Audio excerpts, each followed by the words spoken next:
Bismillahirrahmanirrahim. Assalamualaikum warahmatullahi wabarakatuh. Pelajar tingkatan 4 SKSH SMK Sungai dihormati sekalian. Hari ini bagi sesi PDPR kita akan belajar pendidikan Islam tingkatan 4 dalam bahagian hadis. Jadi kita akan belajar hadis yang pertama iaitu pelajaran 8 pada muka surat 50 akan bicarakan tentang hindari dosa-dosa besar. Ini saya bacalah hadis Nabi sallallahu alaihi wasallam. An Abi Hurairah 'anil Nabi sallallahu alaihi wasallam qala: Ijtanibu as-sab'al mubiqat. Qalu ya Rasulullah, wa ma hunna? Qala asyirku billah wasyihru wa qatlun nafs allati harramallahu illa bil haqq wa aklu riba wa aklu malil yatim wa tawalli yawm az-zahfi wa khazful muhsanatil mu'minatil ghafilat. Muttafaqun alaih. Jadi berdasarkan hadis Nabi yang kita baca, Nabi SAW bagi tahu ada 7 perkara dosa besar yang merosakkan. Al-mubiqat ni mana yang merosakkan, yang Nabi suruh kita jauhi. Ijtanibu dari segi maknanya. Qalu, tengok terjemahan dia, maka sahabat-sahabat pun bertanya, ya Rasulullah, wa ma hunna? Apa dia perkara itu ya Rasulullah? Ini perkara yang merosakkan. Qala, maka Nabi SAW beritahu, asyirku billah, mensyirikkan Allah, wasihru, itu berlaku sihir, wa qatlun nafsallati, dan membunuh jiwa yang diharamkan oleh Allah Ta'ala kecuali dengan kebenaran. Wa aklu riba, itu makan harta riba dan juga makan harta anak yatim. Wa tawalla yaumiz zahfi, lari daripada medan perang. Wa khazful muhsanat, dan menuduh perempuan-perempuan yang muhsanat, yang terpelihara maruah dia tu melakukan perbuatan zina. Ini mafhum hadis Nabi sallallahu alaihi wasallam. Jadi pada muka surat 51 dirumuskan ataupun diringkaskan 7 dosa besar yang terkandung dalam hadis Nabi sallallahu alaihi wasallam. Yang pertama syirik kepada Allah, yang kedua sihir, yang ketiga membunuh, yang keempat makan riba, yang kelima makan harta anak yatim, yang keenam lari daripada medan peperangan, dan yang ketujuh ialah menuduh perempuan yang beriman dan suci berzina. Jadi ini 7 perkara yang dianggap sebagai dosa besar yang perlu dijauhi oleh setiap umat Islam, seperti mana dalam hadis Nabi sallallahu alaihi wasallam. Okey, jadi pada muka surat 52 kita akan perincikan 7 perkara yang dinyatakan oleh Rasulullah sallallahu alaihi wasallam. Yang pertama syirik kepada Allah. Syirik ini merupakan dosa yang paling besar, seperti mana firman Allah, inna syirka la zulmun azim. Sesungguhnya kesyirikan itu adalah merupakan suatu kezaliman yang besar. Jadi syirik ini terbahagi pada 2 jenis. Itu dinamakan dia syirik jali. Yang kedua dinamakan syirik khafi. Jadi ada 2 jenis syirik, syirik jali dan syirik khafi. Apa dimasukkan dengan syirik jali? Jadi syirik jali ini ialah menyengutukan Allah dengan sesuatu yang lain. Itu pada zat, sifat dan juga af'al. Af'al ni bahasa Arab, maknanya perbuatan. Manakala syirik khafi ni melakukan sesuatu amalan yang bukan bertujuan kerana Allah. Itu dinamakan syirik khafi. Jadi untuk faham yang ni, kita tengok pada contoh di bawah. Okey, pada syirik jali, jelas menyengutukan Allah. Antaranya ialah menyembah berhala, meyakini Nabi Isa sebagai anak Allah, meyakini alam dikuasai oleh selain daripada Allah. Sebab kata kunci dia, syirik inilah menyengutukan. Yang manakala contoh syirik khafi ialah melakukan solat dengan mengharapkan pujian, itu riak. Dan juga kita rasa hebat dengan amalan sendiri, atau dikenali dengan nama istilah ujub. Ataupun kita sombong dengan kelebihan duniawi yang kita lakukan, yang kita miliki. Itu dinamakan takabur. Jadi apa beza antara kedua ni? Okay, kalau syirik jali, dia akan merosakkan akidah. Manakala syirik khafi, dia akan merosakkan pahala amalan. Jadi 2 perkara berbeza. Okay, pada muka surat 53, kita akan bincangkan perkara yang kedua, itu sihir. Sihir ini, apa maksud sihir? Perbuatan yang memudaratkan orang lain dengan bantuan jin. Jadi kita kena pegang 2 strok, iaitu perbuatan memudaratkan orang lain dengan jin. Jadi kalau soalan minta kamu berikan atau jelaskan pengertian sihir, jadi kamu kena ada dua frasa ini. Perbuatan memudaratkan orang lain, satu sini, okey, dengan bantuan jin. Contohnya sekarang yang berlaku ialah santau, pukau, minyak pengasih, pelaris dan sebagainya. Kesannya apa? Mengakibatkan kesakitan tubuh badan orang menjadi mangsa, mencetuskan pergaduhan, memporak-porandakan rumah tangga dan menyebabkan kematian. Jadi Allah Ta'ala menjelaskan amalan sihir mengandung unsur kekufuran seperti mana firman Allah Ta'ala, walakinna syayatina kafaru yu'allimuna an-nasa sihra, tetapi golongan syaitan itulah kafir kerana mereka lah yang mengajarkan manusia ilmu sihir. Jadi di sini diberikan beberapa contoh amalan untuk kita hindarkan daripada perbuatan sihir ataupun daripada terkena sihir. Jadi pertama dicadangkan dibaca surah Al-Fatihah, membaca ayat kursi Allahu la ilaha illa wal hayyul qayyum sampai habis. Membaca surah Al-Ikhlas itu qul huwallahu ahad, dan membaca Al-Ma'uzataini. Al-Ma'uzataini ialah membaca surah Al-Falaq, qul a'udzu birabbil falaq, dan juga membaca surah An-Nas iaitu qul a'udzu birabbin nas. Kemudian dibacakan doa Bismillahilladzi la yadurru ma'asmihi syai'un fil ardi wala fis sama' wa huwa as-sami'ul alim. Insya-Allah dengan amalan ini kita akan dilindungi oleh Allah Ta'ala daripada terkena perbuatan sihir. Okey, pada muka surat 54 dibincangkan perkara ketiga dalam perbuatan dianggap dosa besar yang diperintah oleh Nabi untuk menjauhinya, itu perbuatan membunuh. Okey, maksud membunuh ini ialah perbuatan menghilangkan nyawa seseorang. Itu dianggap membunuh. Tak kira lah dengan apa cara sekalipun.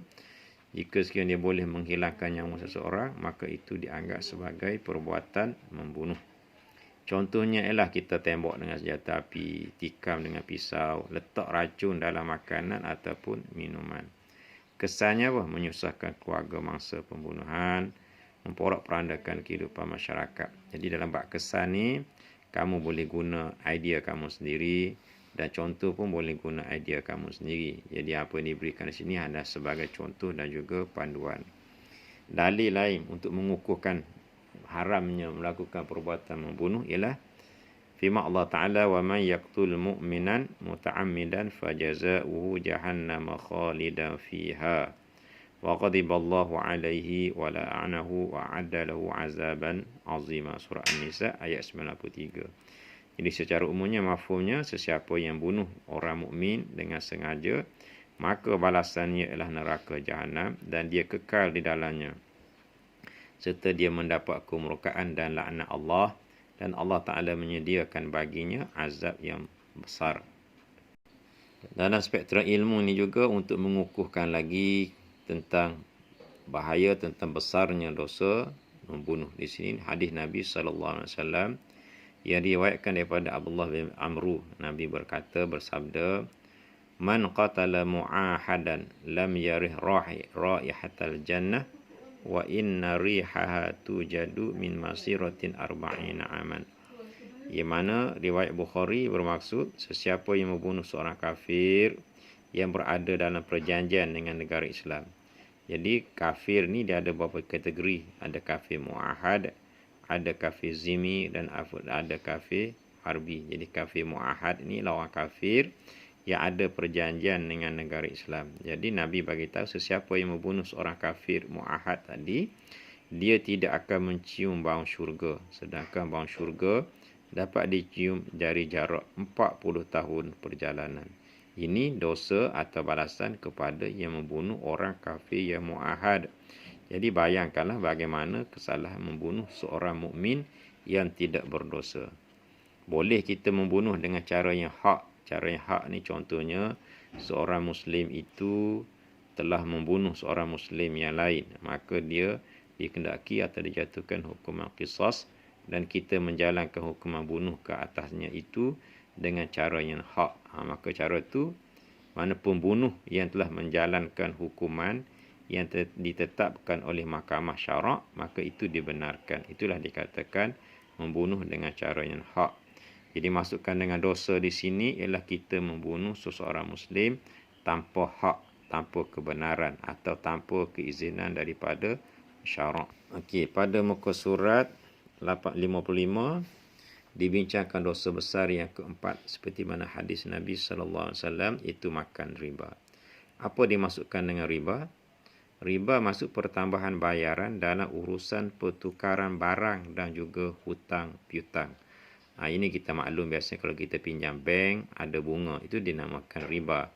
Ataupun kita berhutang beli sesuatu barang yang asalnya harga 300 tapi oleh kerana berhutang kita perlu bayar 500. Itu dinamakan sebagai riba. Contohnya lah hutang yang menetapkan faedah bayaran dengan peratusan yang tertentu. Kesannya apa? Mengakibatkan penindasan. Itu penindasan kepada orang yang tidak berkeupayaan.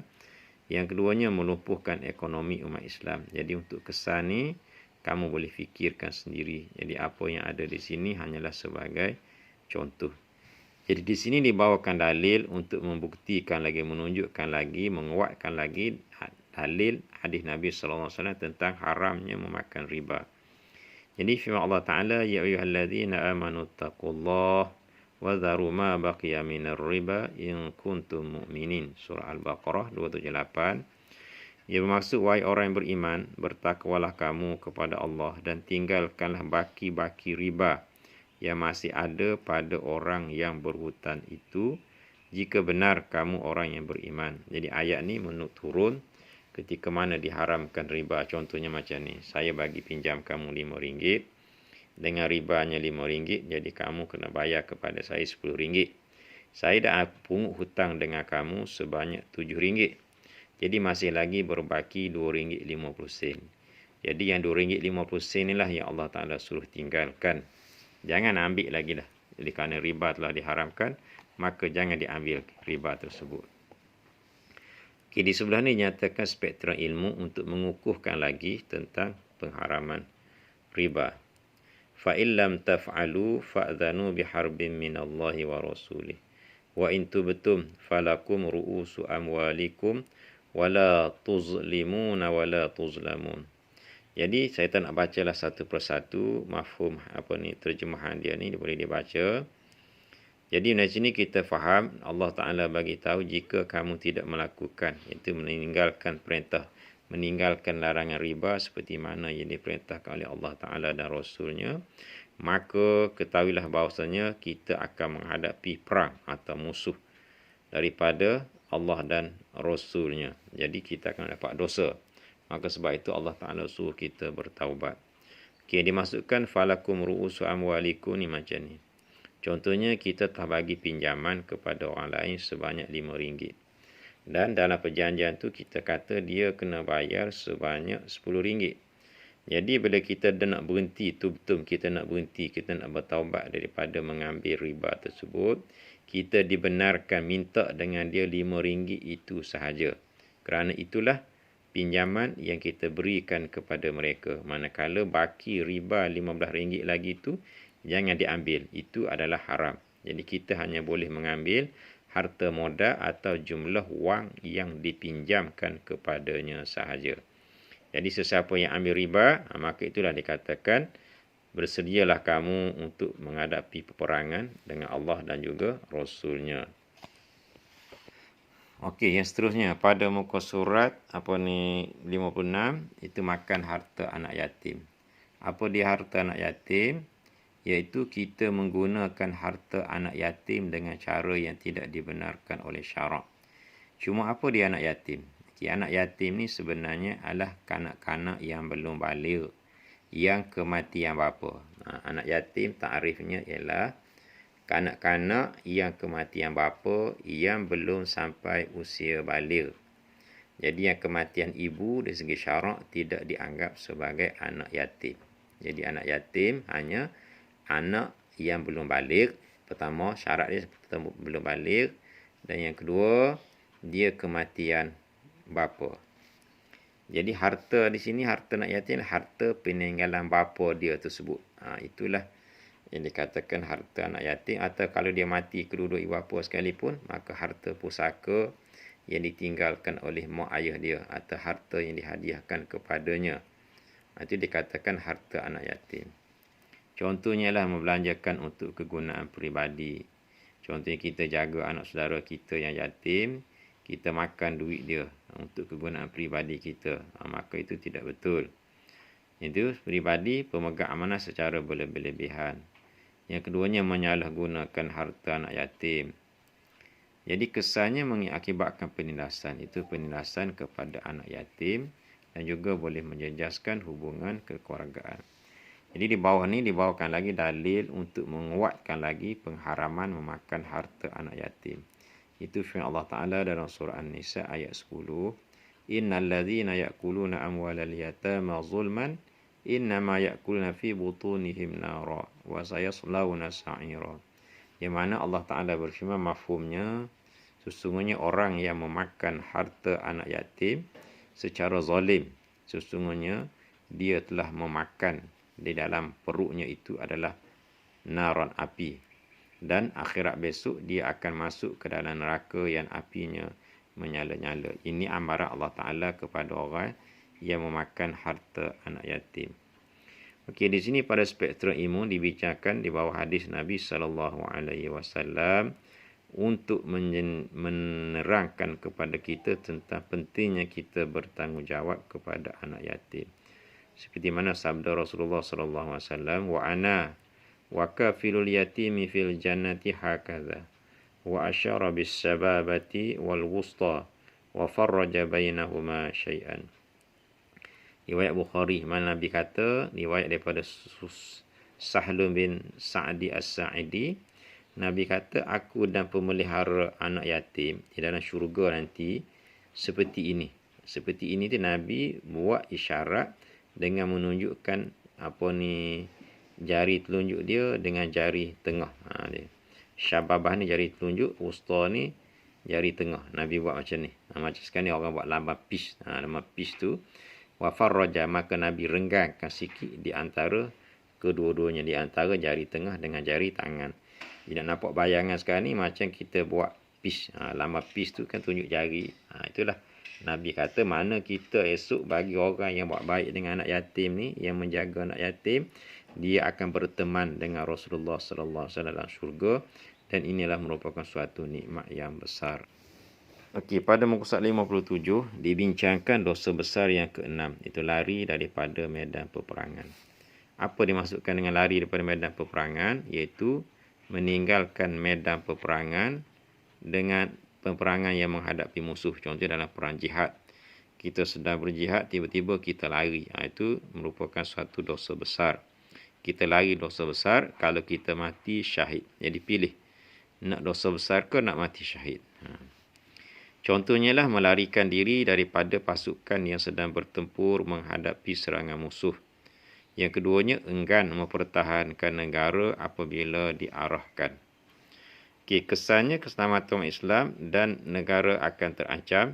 Yang keduanya, negara terdedah kepada penjajahan dan campur tangan asing. Sekarang dalam isu Palestin, kita tengok orang Islam di Palestin sedang berperjuang mempertahankan negara mereka, maka itulah dikatakan sebagai jihad, dan bagi mereka yang berjuang itu haram bagi mereka melarikan diri. Cuma kita sebagai umat Islam di Malaysia ni, kita kena bantu mereka dengan keupayaan kita. Contohnya dengan mendoakan mereka menang dan juga dengan memberikan bantuan kewangan.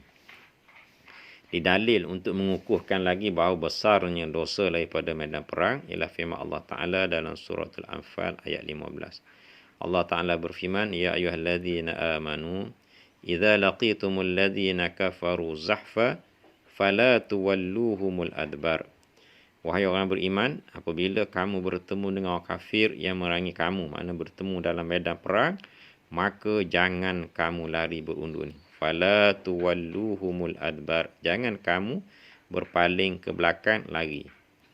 Okey, di sini ada satu lagi hadis Nabi sallallahu alaihi wasallam, riwayat daripada Abu Hurairah. Nabi bersabda, tuba li'abdin akhizin bi'inani farasihi fi sabilillah ash'atha ra'suhu mughbiratin qadamahu Berbahagialah seorang hamba yang memacu tali kuda perangnya di jalan Allah, kusut rambutnya dan berdebu kakinya. Nabi kata berbahagialah, mana beruntunglah orang yang berjihad pada jalan Allah Subhanahu wa taala. Jadi kita hendaklah berjihad sedaya upaya kita mempertahankan Islam. Okey, pada muka surat 56 58. Okey, 58.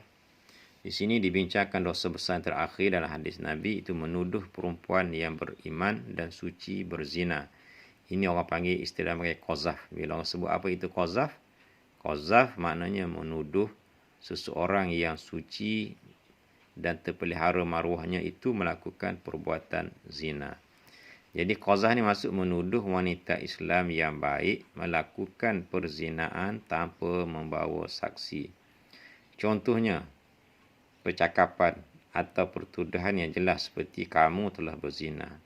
Atau kita panggil seseorang tu wanita dengan panggil wahai penzina, maka itu pun tidak dibenarkan, termasuk dalam perbuatan qazaf dan dianggap dosa besar. Kerana apa? Kesannya dia menjatuhkan maruah wanita tersebut dan boleh mencetuskan pergaduhan. Di sini dibawakan satu lagi firman Allah Taala untuk mengukuhkan tentang bahayanya melakukan perbuatan menuduh seseorang itu berzina. Seperti mana firman Allah Ta'ala, innal ladzina yarmuna al-muhsanatil ghafilatil mu'minati lu'inu fid dunya wal akhirah walahum azabun azim. Firman Allah Ta'ala dalam surah An-Nur ayat 23. Seseorang yang menuduh perempuan yang terpelihara kehormatannya, yang tidak terlintas memikirkan sebarang kejahatan, lagi yang beriman, akan dilaknat oleh Allah Subhanahu wa Ta'ala di dunia dan akhirat. Dan mereka pula akan beroleh azab seksa yang besar. Okey, di sini. Di sini dia dihuraikan lagi apa maksud dengan al-ghafilat dalam ayat di sini. Al-muhsanat ni mana yang terpelihara. Apa dimaksud dengan al-ghafilat?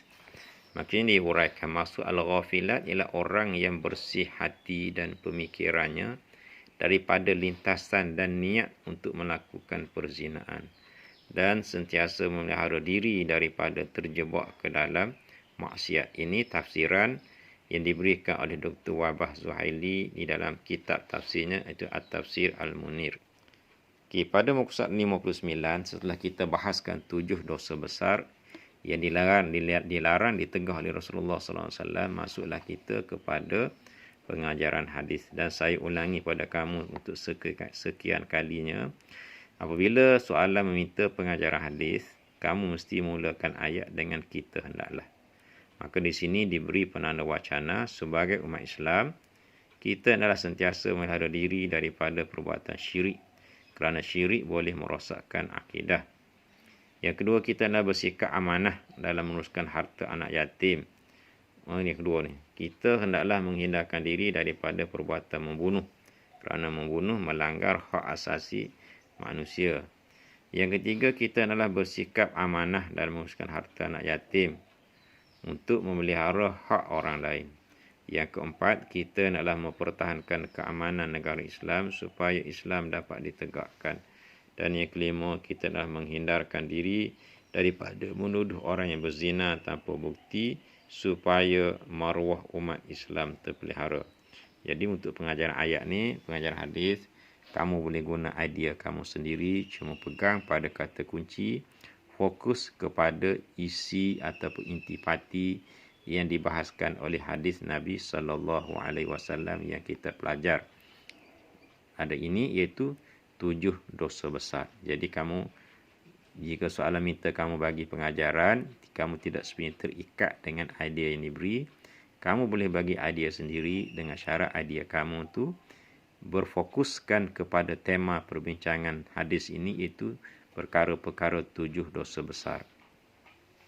Okey, di sini di bawah satu lagi spektrum ilmu. Daripada Abdullah bin Amru meriwayatkan bahawa Rasulullah SAW bersabda, Al-muslimu man salimal muslimuna min lisanihi wa yadihi wal muhajiru man hajara ma nahallahu anhu. Riwayat Bukhari. Maksud seorang Muslim ialah seorang yang menyelamatkan orang lain daripada kejahatan lidah dan tangannya. Man salimal muslim min lisanihi wa yadihi. Wal muhajir, dan seseorang yang berhijrah itu ialah man hajara manahallah, itu orang yang meninggalkan atau orang yang berhijrah meninggalkan segala larangan Allah Subhanahu wa taala. Jadi oleh demikian, semua dalam itipatinya kita naklah menjaga keselamatan saudara kita seagama daripada angkara atau kejahatan yang dilakukan oleh lidah kita ataupun tangan kita ataupun perbuatan kita. Jadi sama-samalah kita amalkan hadis Nabi sallallahu alaihi wasallam ini dalam hidup kita. Okey, pada muka surat 60 di sini diberikan beberapa aktiviti, tapi memandangkan sekarang ni zaman PDPR, kamu daripada rumah. Jadi kamu Google lah sendiri apa dimasukkan dengan round table dan apa dimasukkan dengan gallery walk. Cuma kita nak tengok pada penilaian. Penilaian ni sebenarnya untuk menguji sama ada kita telah menguasai atau tidak isi-isi utama, isi-isi penting yang dibincangkan dalam hadis Nabi SAW. Jadi di sini kata baca hadis di hadapan guru. Jadi kamu kena baca dengan betul. Yang keduanya, nyatakan maksud potongan hadis yang ni sebenarnya tak perlu saya jelaskanlah sebab ini pun ada jawapan dalam buku kamu boleh rujuk kembali. Ketiga, yang nombor 3, senaraikan 7 dosa besar yang terkandung dalam hadis dah dibincangkan tadi. Kemudian jelaskan maksud dosa besar berikut: A. Syirik, B. Makan harta anak yatim, C. Lari daripada medan perang, D. Menuduh wanita yang baik berzina. Itu pun ada dalam buku teks kamu. Jadi jawapan dia ni tidak perlu dibincangkan sebab kamu boleh rujuk balik dalam buku teks kamu. Dia hanya untuk menilai kamu ingat atau tidak sahaja. Manakala nombor 5 ni terangkan 2 pengajaran hadis pun, itu pun untuk menguji kamu ingat atau tidak. Cuma tengok nombor 6. Okey, dia ada gambar otak ni. Ini menyebabkan ikon, emoji bagi menggambarkan soalan ni adalah soalan kebat. Dia kata persembahan silap mata menjadi kesukaan sebahagian masyarakat hari ini. Bincangkan pandangan anda terhadap isu ini. Okey, silap mata yang dimasukkan di sini adalah silap mata yang dianggap sebagai sihir. Bukannya silap mata yang kita buat yang tipu-tipu tu, tidak. Mana silap mata yang menggunakan bantuan jin. Apa hukum dia? Jadi kamu bincangkan dengan menggunakan pendekatan kebat. Jadi setakat itulah untuk PDPR kita pada hari ini, iaitu 28 kan. Hari Jumaat 28 Mei 2021. Jadi setakat itulah. Assalamualaikum warahmatullahi wabarakatuh. Dan jika sekiranya ada sebarang persoalan, kita akan bincangkan dalam grup kita.